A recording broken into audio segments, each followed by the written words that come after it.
मध्य प्रदेश के मुख्यमंत्री शिवराज सिंह चौहान ने गुरुवार कहा कि कोविड-19 वैक्सीन की पर्याप्त खुराक उपलब्ध नहीं होने के कारण राज्य में 1 मई से 18 के उम्र वालों का टीकाकरण शुरू नहीं हो पाएगा। मुख्यमंत्री ने कहा कि 3 मई के आसपास वैक्सीन उपलब्ध होने की संभावना है। धैर्य रखने की आवश्यकता है। सभी को निःशुल्क वैक्सीन लगाई जाएगी। प्रदेश के गृह मंत्री नरोत्तम मिश्रा ने कहा कि कांग्रेस का महामारी के इस दौर में ट्वीट करने के अलावा कोई योगदान नहीं है। संबंधित जिलों के कलेक्टर को भी वे प्रस्ताव तक नहीं भेज रहे हैं। 1.5 साल पहले प्रदेश में राजनीति करने का अवसर था, तब कमलनाथ ने राजनीति का मौका गवा दिया। अब महामारी में राजनीति कर रहे हैं। कोरोना के महासंकट के बीच पीएम मोदी की कैबिनेट मंत्रियों संग अहम बैठक जारी। देश में कोरोना वायरस का महाप्रकोप जारी है और हर दिन लाखों की संख्या में नए मामले सामने आ रहे हैं। इसी बीच प्रधानमंत्री नरेंद्र मोदी आज एक अहम बैठक ले रहे हैं। वैक्सीनेशन का तीसरा चरण शुरू। कोविन पोर्टल पर 2 दिन में हुई रिकॉर्ड बुकिंग। इस बीच कोविन पोर्टल पर तीसरे चरण के वैक्सीनेशन के लिए रजिस्ट्रेशन 28 अप्रैल से शुरू हो गया। केवल 2 दिन में ही 2.28 करोड़ लोग वैक्सीनेशन के लिए रजिस्ट्रेशन करवा चुके हैं। नहीं रहे पूर्व attorney general Soli Sorabjee, corona से लड़ रहे थे जंग। वरिष्ठ वकील, पूर्व अटॉर्नी जनरल और पद्म विभूषण सोली सोराबजी का निधन कोरोना से संक्रमित होने के बाद आज सुबह हो गया। वह 1990 से 90 और फिर 1998 से 2004 तक देश के अटॉर्नी जनरल थे। गुजरात में ऑक्सीजन और बेड की तलाश में आदिवासी इलाकों से लोग 100 किलोमीटर तक चलकर शहरों की ओर पहुंच रहे हैं, लेकिन शहरों में भी उनकी समस्या का समाधान नहीं हो रहा है। सूरत जिले के पलवाड़ा में एक मरीज का ऑक्सीजन लेवल कम होने पर उसे सूरत शहर के न्यू सिविल अस्पताल में आना पड़ा। हालांकि सतीश चौधरी नाम के इस मरीज की दिक्कतें यहां भी कम नहीं हुई। अस्पताल में ऑक्सीजन की किल्लत होने से उन्हें अस्पताल में भर्ती नहीं मिल सकी। कांग्रेस की वरिष्ठ नेता और मध्य प्रदेश महिला कांग्रेस के अध्यक्ष मांडवी चौहान का कोरोना संक्रमण की वजह से निधन हो गया। उनके निधन पर प्रदेश के मुख्यमंत्री शिवराज सिंह चौहान, कांग्रेस पार्टी और मध्य प्रदेश के पूर्व मुख्यमंत्री दिग्विजय सिंह ने शोक व्यक्त किया है। देश में कोरोना के बढ़ते संकट के बीच वैक्सीनेशन का काम भी जारी है। गुरुवार सुबह मुंबई के बीकेसी वैक्सीनेशन सेंटर पर लोगों की जबरदस्त भीड़ दिखी। ये मुंबई का सबसे बड़ा वैक्सीनेशन सेंटर है। यहाँ लोग बड़ी संख्या में वैक्सीन लगवाने आ रहे हैं। हालांकि सेंटर पर अभी भी वैक्सीन की कमी है। उत्तर प्रदेश में कोरोना का ग्राफ बढ़ता जा रहा है और स्वास्थ्य सुविधाओं के अभाव से 2-4 हो रहे हैं। रामपुर जिला अस्पताल में कोरोना सैंपलिंग किट खत्म हो गई है। इस वजह से अब कोरोना टेस्ट नहीं हो पा रहा है। रामपुर जिला अस्पताल के बाहर एक नोटिस चस्पा है जिसमें लिखा है कि कोरोना सैंपलिंग किट खत्म हो गई है।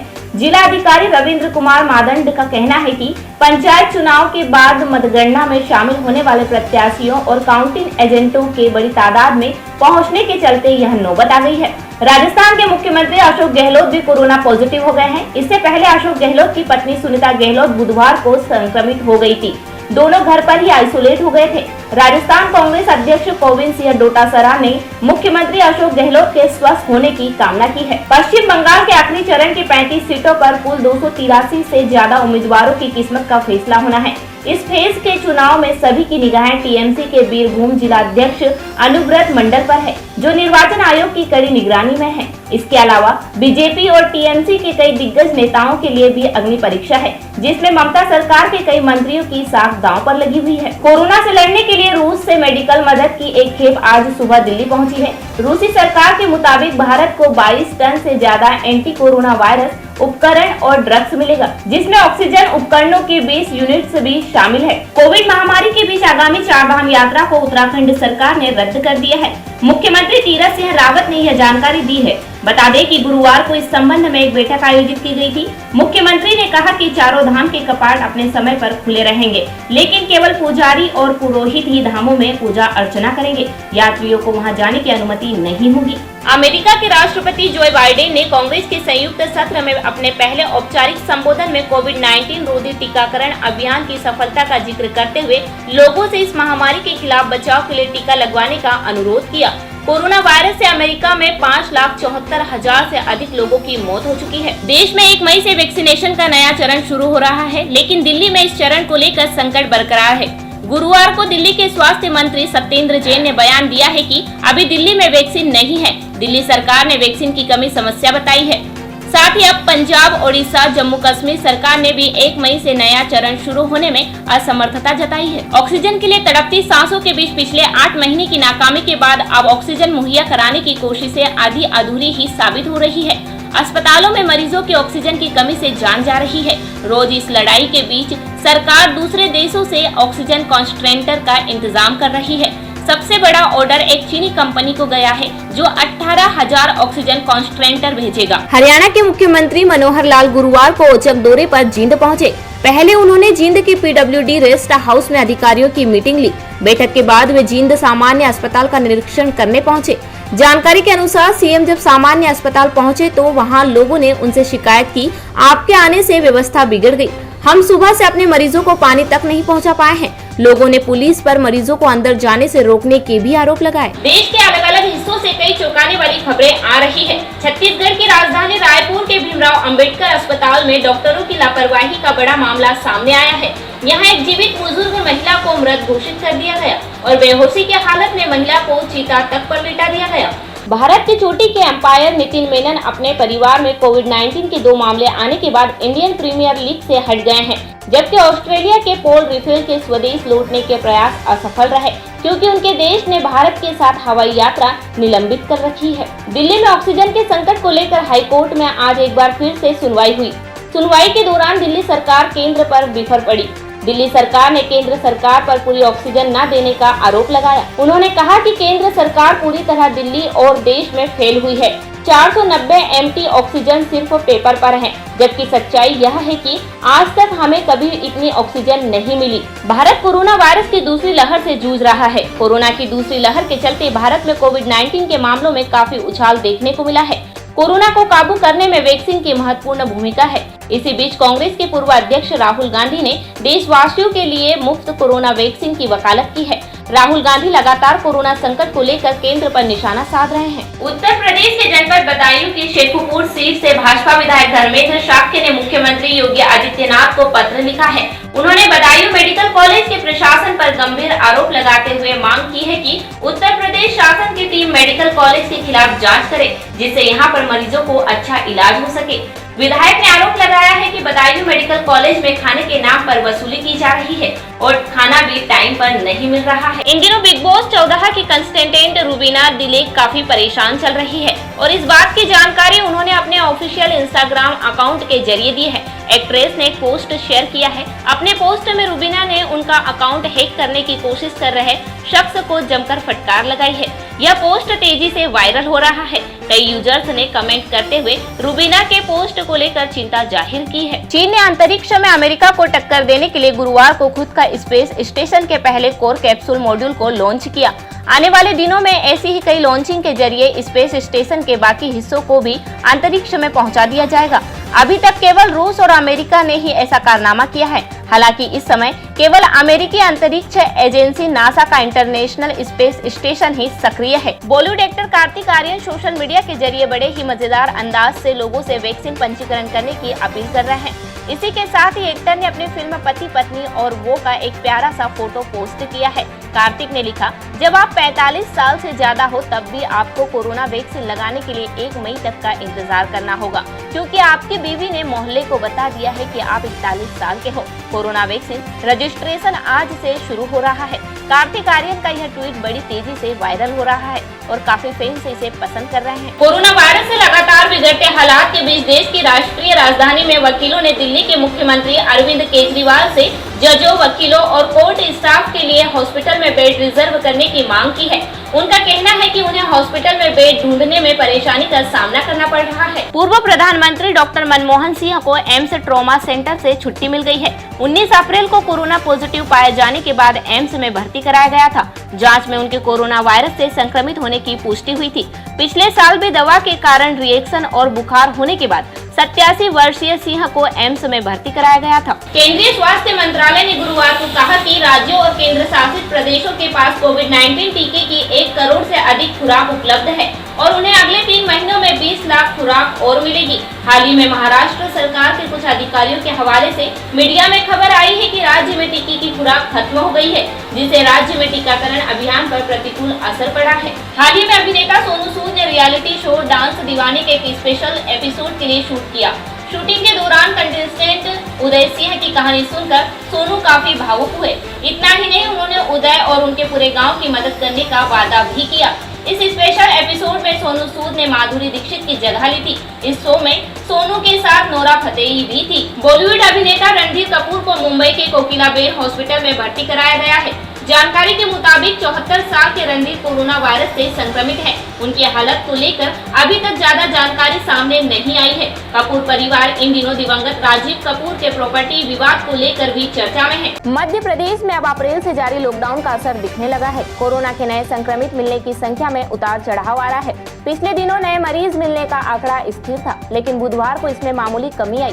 प्रदेश में बुधवार को 12,758 नए मरीज सामने आए। राहत की बात है, कुल मामलों से ज्यादा यानी 14,156 लोग ठीक भी हुए। संक्रमण दर भी 1% गिरकर 21.7% रह गई।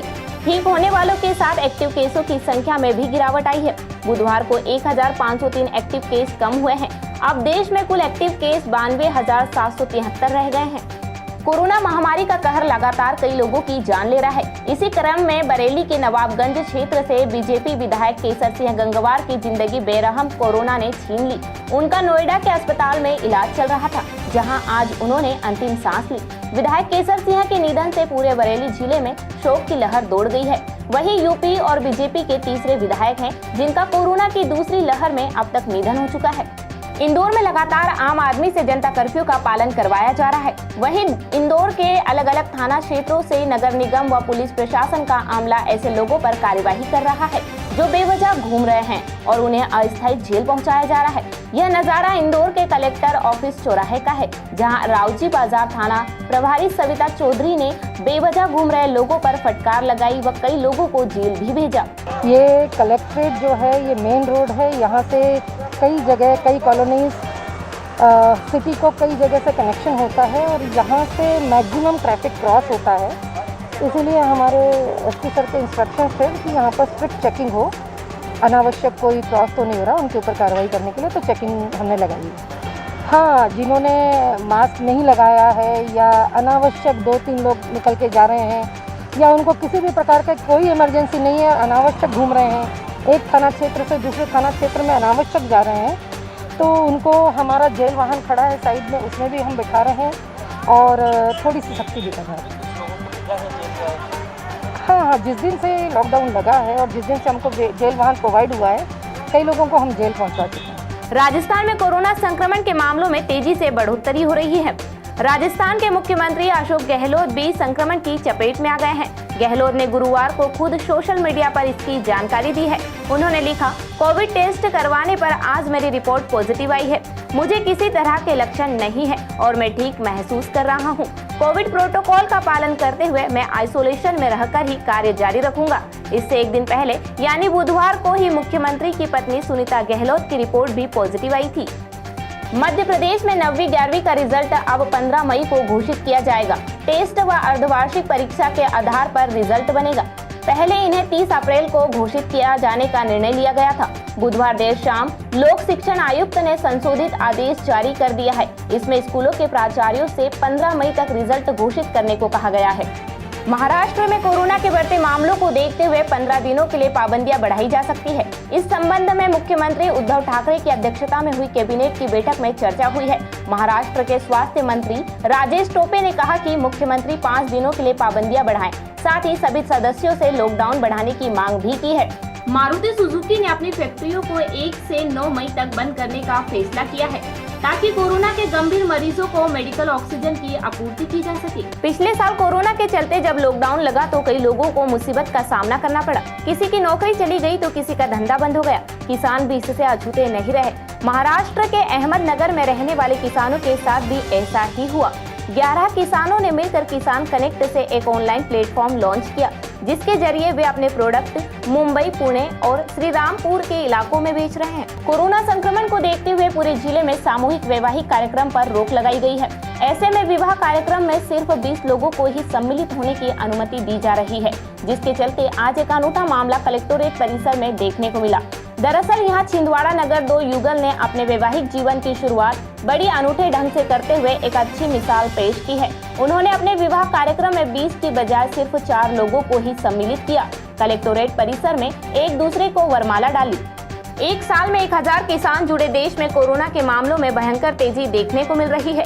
फिल्म इंडस्ट्री के सेलेब्स भी लगातार इस वायरस की चपेट में आ रहे हैं। अब हाल ही में साउथ फिल्म इंडस्ट्री के सुपरस्टार अल्लू अर्जुन कोरोना से संक्रमित हो गए हैं। इस बात की जानकारी उन्होंने खुद बुधवार को सोशल मीडिया पर एक पोस्ट शेयर कर दी है। कोविड पॉजिटिव पाए जाने के बाद अल्लू अर्जुन ने खुद को घर पर ही क्वारंटाइन कर लिया है। साथ ही उन्होंने पिछले कुछ दिनों में उनके टच में आए लोगों से अपना कोविड टेस्ट करवाने की अपील भी की है। मद्रास हाईकोर्ट की फटकार के एक दिन बाद चुनाव आयोग चुनावी कार्यक्रमों में कोरोना प्रोटोकॉल को लेकर सख्त हो गया है। आयोग ने 2 मई को आने वाले 5 राज्यों के विधानसभा नतीजों पर एक आदेश दिया है। इसमें कहा गया है कि वोटों के काउंटिंग के दौरान या नतीजे आने के बाद किसी तरह का जुलूस नहीं निकाला जाएगा और न ही जश्न मनाया जाएगा। नतीजों के बाद कोई भी उम्मीदवार सिर्फ 2 लोगों के साथ ही अपनी जीत का सर्टिफिकेट लेने जा सकता है। कोरोना के खिलाफ लड़ाई में भारत की मदद के लिए सिंगापुर के 2 व्यापारिक संगठनों ने पहल की है। ये है Singapore Indian chamber of commerce and industry और लिटिल इंडिया शॉपकीपर्स एसोसिएशन। सिक्की के चेयरमैन डॉक्टर टी चंद्रू ने डीबीएस बैंक के साथ इंडिया कोविड रिलीफ फंड नाम से खाता खोला है। इसमें समुदाय के लोगों से बढ़ चढ़कर योगदान करने की अपील भी की गई है। कोरोना के कहर ने जिंदगी को तो बेपटरी किया ही है, मौत के बाद मोक्ष की मान्यता के रास्ते भी रोक दिए हैं। महामारी में मोक्ष के लिए अस्थियां अपनों के लौट कर आने का इंतजार कर रही है। किसी को नहीं पता आखिर मोक्ष यात्रा पर लगा यह लॉकडाउन कब खत्म होगा। 1.25 किलो वजनी ये अस्थियां शमशान की कोठरी में लोक है। वहाँ प्लास्टिक के डिब्बों, थैलियों और कपड़े लगी मटकियों में बंद है। आजादी के 70 साल बाद भी गाँव में ऊंच नीच और जातिवाद हावी है। ऐसा ही एक मामला उदयपुर में सामने आया है। यहाँ दलित दूल्हे को शादी में घोड़ी से उतारने के डर ने परेशान कर दिया था। खुद कांस्टेबल होने के बावजूद उसे डर था कि गांव के दबंग लोग उसे घोड़ी से उतार देंगे। उसने पुलिस प्रोटेक्शन में बारात निकाली और शादी की रस्मों को अदा किया। सुप्रीम कोर्ट से केरल के पत्रकार सिद्दीकी कप्पन को बड़ी राहत मिली है।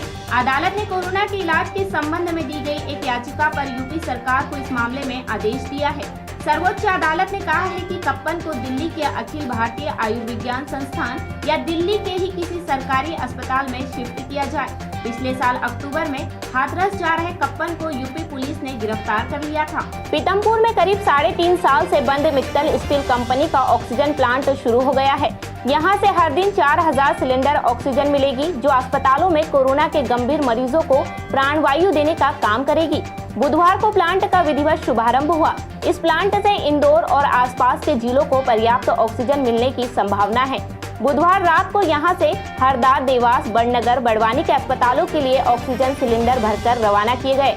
यह प्लांट 24 घंटे चलेगा और जैसे जैसे आसपास के जिलों से खाली सिलेंडर आते जाएंगे, यहां से भरते जाएंगे। कोरोना संक्रमण के चलते गुरुवार को कवि कुंवर बेचैन का निधन हो गया। कुंवर बेचैन दिल्ली के एक अस्पताल में भर्ती थे। 12 अप्रैल को कुंवर बेचैन और उनकी पत्नी की कोरोना रिपोर्ट पॉजिटिव आई थी। कवि कुमार विश्वास ने सोशल मीडिया पर इसकी जानकारी शेयर की। कोरोना मरीजों की संख्या के लिहाज से बुधवार को कुछ राहत मिली। नए मरीज 1789 आए, लेकिन डिस्चार्ज होने वाले मरीजों की संख्या 1024 हो गई। कई दिनों बाद स्वस्थ होने वालों का आंकड़ा 1000 के पार हुआ। इतना ही नहीं, एक्टिव मरीज भी 13000 से घटकर 12000 तक पहुंच गए।